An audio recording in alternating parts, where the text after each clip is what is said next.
We work with the highest quality gemstones, the very best, regardless of size, to create the unique ornament pieces. That's what makes it so interesting. Here, I'm adjusting the stone. Furthermore, each technique is specific to the gem setter. In our company, we are capable of various gem cutting techniques. We each apply our own techniques, and the end result is the same. However, the way we get there is a little different.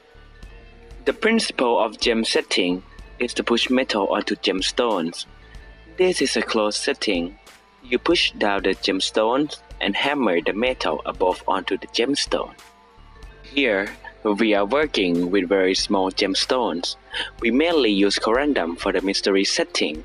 It's a perfect gemstone for this type of work. In theory, the mystery is simple enough.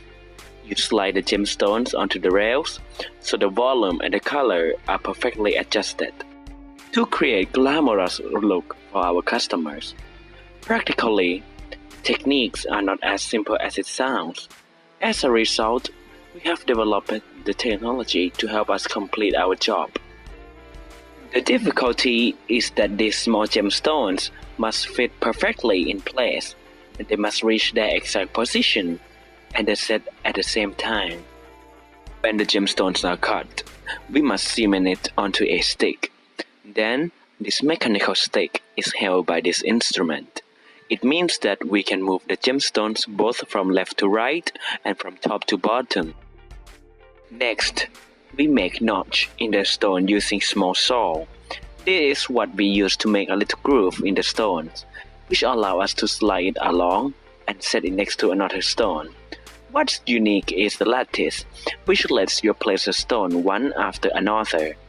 Then, we adjust the stones on the lattice, and this acts as a keystone at the end, locking all the gemstones in place. Even years later, you can recognize our work.